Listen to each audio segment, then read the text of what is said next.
So hello students, this is Mantu Roy, the present teacher of Kishangal Malpani Balmundhi High School, Johor, Assam, and next teacher of Springdale High School, Johor, Assam. So welcome to my channel, it's Roy Academy. अगर आपको लग रहा है मेरे video से कुछ फायदा हो रहा है तो आप मेरे चैनल को सब्सक्राइब जरूर कीजिए, साथ में बेल आइकन को क्लिक कीजिए लाइक इस वीडियोस को सबसे पहले देखने के लिए। शेयर कीजिए मेरे वीडियोस को जितना हो सके, करो शेयर करो, लाइक कमेंट बिल्कुल कीजिए अगर आपको मेरा वीडियो से कुछ फायदा मिल रहा है। तो चलो आज देरी नहीं करके स्टार्ट करते हैं। Let's start.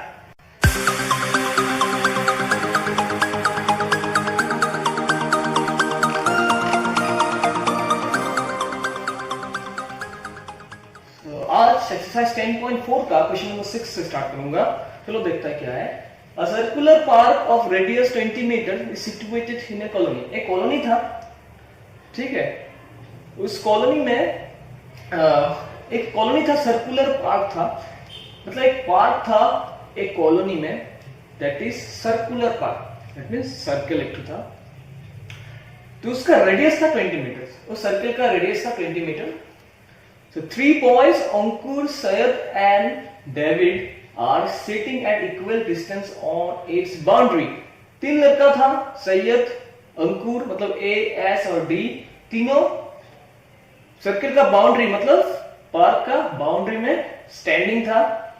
Having equal distance, तीनों का बीच में जो डिस्टेंस था वो इक्वल था।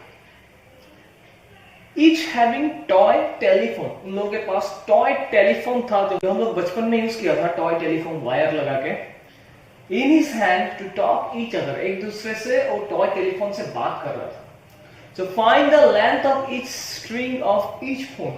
So मतलब तीनों का बीच में जो टॉय स्ट्रिंग था, रस्सी था, जिसके जरिए वो लोग बात कर रहा था, उसका डिस्टेंस मुझे निकालना। तो सबसे पहला बात है, पहले एक चीज जान लो। तो पहले एक चीज देख लो, एक सर्कल है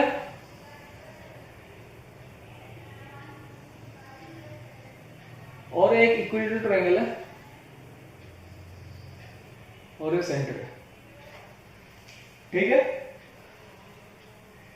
अगर इक्विलेटरल ट्रायंगल का कोई भी साइड से, ये साइड हो गया, ये तीनों साइड हो गया एक एक कॉर्ड, ठीक है। कोई भी साइड से कोई भी कॉर्ड के ऊपर अगर मैं परपेंडिकुलर ड्रॉ करूंगा, वो परपेंडिकुलर ऑलवेज सेंटर से जाएगा, वो परपेंडिकुलर ऑलवेज सेंटर से जाएगा, बिकॉज ये दोनों साइड का डिस्टेंस इक्वल है, ठीक है। ये दोनों साइड का डिस्टेंस इक्वल है, इसीलिए अगर मैं परपेंडिकुलर ड्रॉ करूंगा, इसका परपेंडिकुलर बाइसेक्टर वो सेंटर से जाना ही पड़ेगा। और सेंटर से अगर परपेंडिकुलर जाएगा तो ये परपेंडिकुलर 2:1 रेशियो में डिवाइड होगा, मतलब इस साइड में 2 और इस साइड में 1, ठीक है। इक्वेटर ट्रायंगल का कोई भी कॉर्ड से अगर मैं परपेंडिकुलर ड्रॉ करूंगा वो सेंटर से जाएगा और ओ 2:1, दिस पार्ट 2 और दिस पार्ट 1, 2:1 रेशियो में डिवाइड होगा, ठीक है।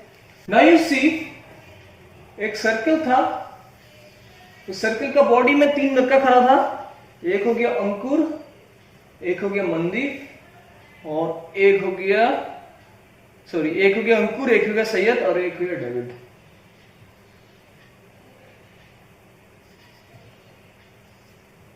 ठीक है।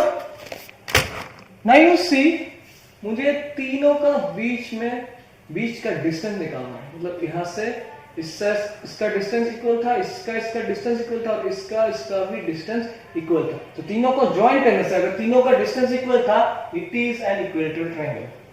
तो इसका सेंटर तो जाहिर सी बात है एक सेंटर होगा, ठीक है। और इसका रेडियस जो था, ये जो रेडियस था that is 20 metre, that is how much, 20 metre. Now you see, let Ankur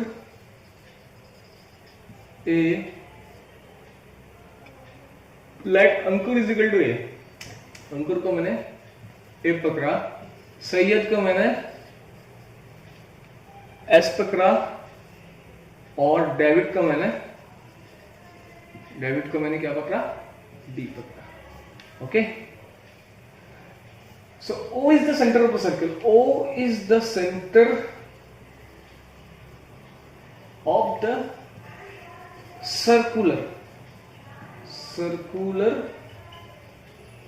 park. O is the center of the circular park. अभी देखो OS is equal to 20 meter because radius है. OS क्या हो गया? Radius. अभी मैं क्या करूंगा, OS रेडियस है, मैं क्या करूंगा, इसको थोड़ा सा इंक्रीज करके यहां मैं इंटरसेक्ट करूंगा.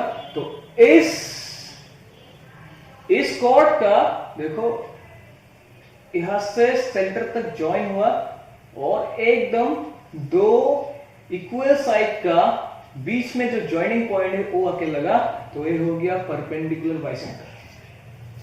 दो इक्वल साइड का बीच में, मतलब दो इक्वल साइड का जो ज्वाइनिंग पॉइंट है उसमें जाके ये लगा, तो ये हो गया इस लाइन का perpendicular bisector.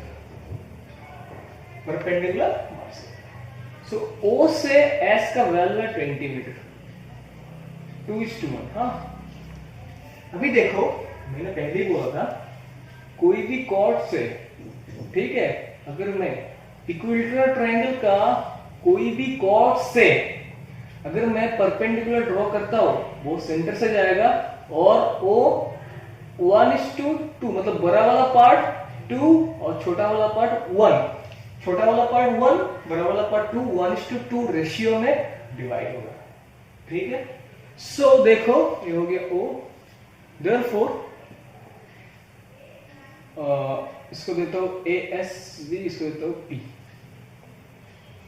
OP joint, therefore OP joint, therefore PS perpendicular किसके ऊपर है? AD के ऊपर है. AD के ऊपर है.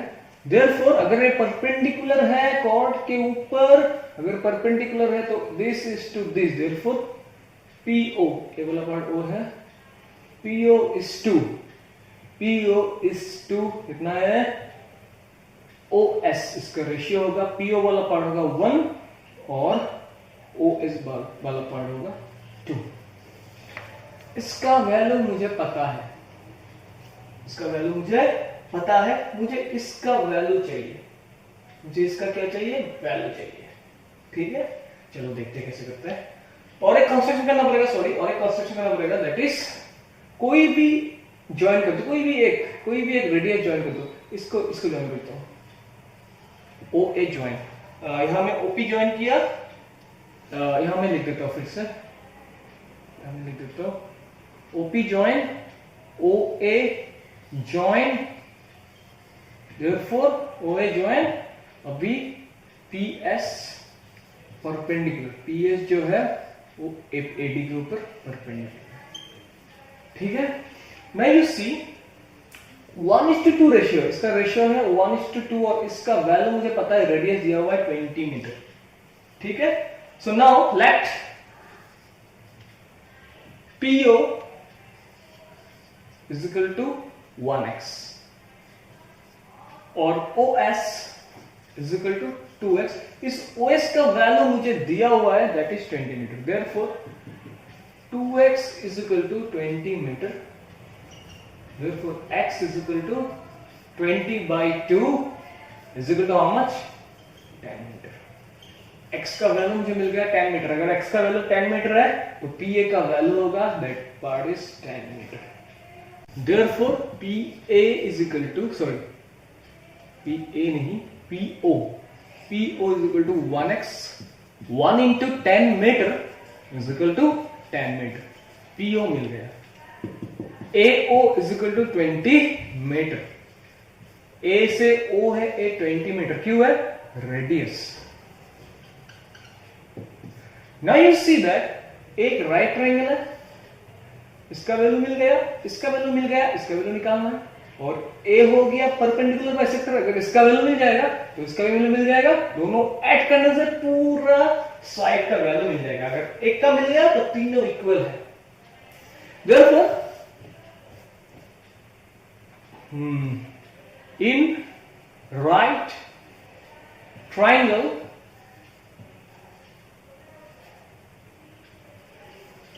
OAP by Pythagoras theorem मैं नहीं लिखता हूं, OA square is equal to OP square AP square plus OP square. So OA square मुझे पता है, OA square है 20 मीटर, AP मुझे नहीं पता, निकालना है, और OP मुझे पता है, OP का वैल्यू मैंने ऑलरेडी निकाल रखा था 10. OP is equal to how much? P और OP 10 है, 10 whole square. So 20 से हो गया 400, 10 10 से 100, इस तरह से होगा -100 is equal to AP square.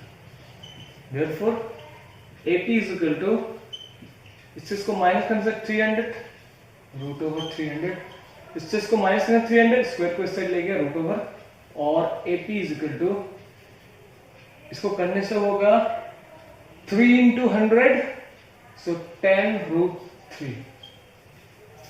Therefore AD is equal to, double होगा 2AP. A पार्ट और A पार्ट इक्वल है, तो 2 AP मिलके हो गया AD. Therefore why, रीजन लिख देना, बिकॉज ये परपेंडिकुलर है और PS परपेंडिकुलर, PS या तो PO भी लिख सकते हो, PO लिख दो, PO परपेंडिकुलर AD. इसका मतलब है कॉर्ड से सेंटर तक अगर परपेंडिकुलर होगा तो A पार्ट बाइसेक्ट होगा. Therefore 2 into 10 root 3, 10 root 3 is equal to 2 10s are 20 root 3. Therefore तीनों पार्ट इक्वल है. Therefore AS is equal to SD is equal to DA, or AD is equal to 10 root 3 meter. Reason is that ASD is an equilateral triangle. All the sides equal. Equilateral triangle. All the sides equal.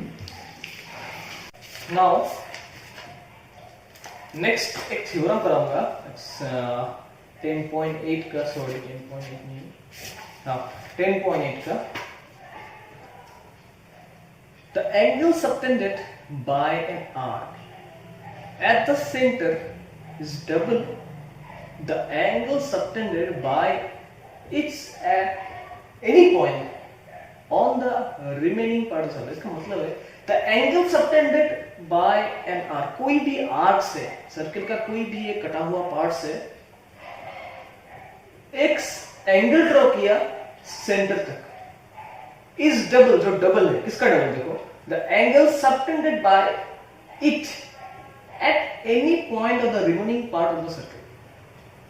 एक angle draw किया centre तक एक ही arc से, वो ही arc से और एक angle draw किया मतलब सर्कल का कोई भी आर्क तक, बॉडी तक, तो सेंटर वाला एंगल आर्क वाला एंगल का डबल होगा. मुझे प्रूव करना है, कैसे करना है. सो देखो एक सर्कल है,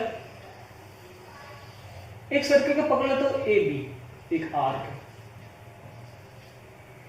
इस आर्क से सेंटर तक एक एंगल ड्रॉ किया, O इज द सेंटर, और इस आर्क से कोई भी पार्ट तक, मतलब सर्कल का कोई पार्ट चल गया यहाँ और एक एंगल ड्रॉ किया. मुझे प्रूव करना है ए वाला एंगल का डबल, इसको सी देता हूं. Okay, so let O is the center of the circle, and AB is the arc. AOB is the angle at center, and ACB is the angle at arc in C point. To show that angle AOB जो है, angle centre का angle का angle का double है अगर दोनों angle एक ही arc का पॉइंट से जा रहा है। तो 2 एंगल AC इसको प्रूव करना है। तो इसको मैं रब करता हूं। तो इसको प्रूव करने के लिए एक कंस्ट्रक्शन करना पड़ेगा। So construction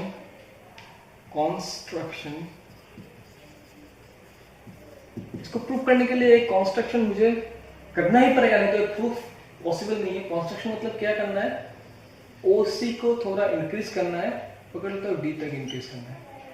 CO expanded to D, CO को D तक एक्सपांड किया। क्यों किया आपको पता चलेगा। अभी देखो मुझे प्रूव करना है A वाला एंगल इसका डबल है, ठीक है। सो देखो सबसे पहला बात है, ये जो ट्राइंगल है ना, इस ट्राइंगल का देखो AB रेडियस है, AB रेडियस है, ये दोनों पार्ट इक्वल है। तो एक ट्राइंगल हो गया एक isosceles triangle.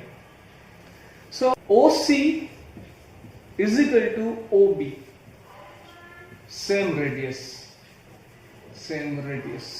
Red. Therefore OCB triangle OBC is isosceles। Similarly अगर ये आइसोसेलेस है तो A वाला एंगल और A वाला angle base angle somewhat equal होगा। Therefore angle OCB is equal to angle OCB is equal to OBC। Similarly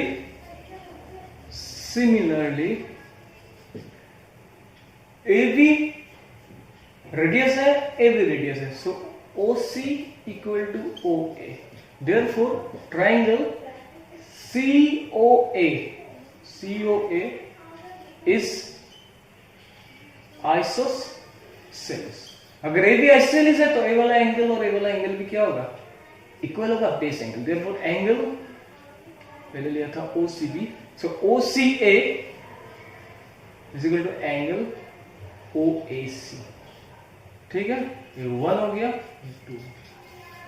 अभी देखो इस ट्राइंगल का ये हो गया एक्सटीरियर एंगल और ये दोनों हो गया distance interior angle. So A वाला angle sum of 2 interior angle is equal to the exterior angle. मुझे प्रॉपर्टी मिला था, सो ये प्रॉपर्टी सबको पता है। Therefore in triangle CBO angle BOD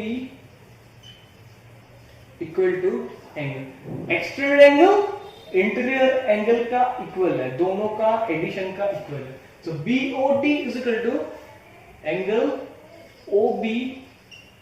OBC plus OCB। यहां मैं लिख लेता हूं एक्सटीरियर, यहां मैं लिखता हूं exterior angle is sum of 2 opposite interior angle of a triangle. Exterior angle interior angle का एडिशन होता है, मतलब इंटीरियर एंगल का एडिशन का इक्वल होता है एक्सटीरियर एंगल और ट्राइंगल का। अभी देखो BOD इज इक्वल टू, ये दोनों इक्वल है, इक्वेशन 1 में मिला था, OC ओके OCB। देखो OCB और OBC इक्वल था, सो OBC और OCB दोनों इक्वल है।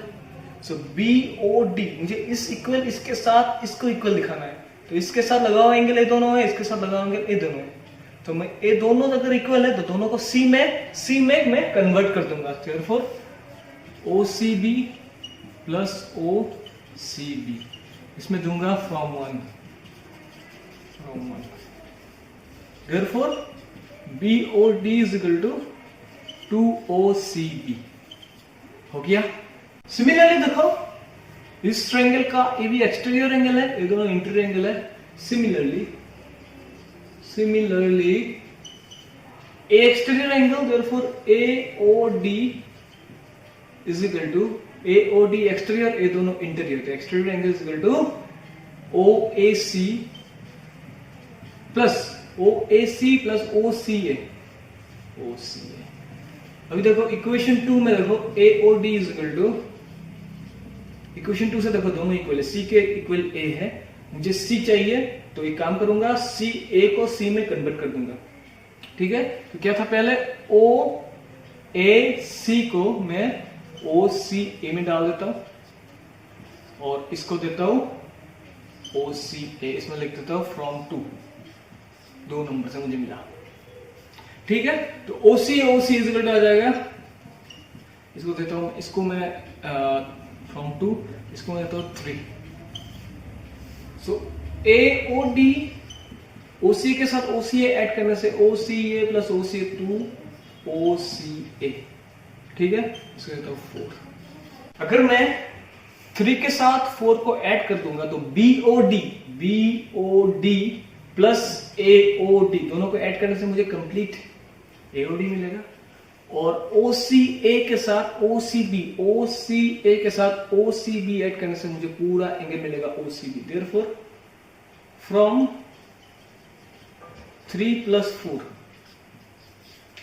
पहले आएगा B O D plus A O D is equal to, B O D है 2 ओ सी बी और ए ओ डी है 2 ओ सी ए, 2 ओ सी ए। अगर मैं दोनों को ऐड कर दूंगा तो मिलेगा मुझे angle A O B is equal to 2 यहां से कॉमन लेता हूं, 2 यहां से कॉमन लेने से होगा angle O C B plus angle O C A. Therefore angle O A O B is equal to 2 into A, दोनों को ऐड करने से मुझे मिलेगा ए सी ओ प्लस ओ सी ए, तो पूरा एंगल है, therefore angle A C B proved. So आज के लिए इतना ही। सो एक दिन बाद, मतलब एक दिन बीच में गैप होगा, उसके बाद वीडियोस डालूंगा। सो आप लोग चैनल के साथ लगे रहिएगा। कमेंट बॉक्स में कमेंट डालिए कैसा लग रहा है वीडियोस को, आपको कुछ समझ में आ रहा है, फायदा हो रहा है ना नहीं हो रहा है, कमेंट डालिए। कुछ भी डाउट है तो कमेंट डालिए, मैं जरूर उसका आंसर दूंगा। Thank you so much.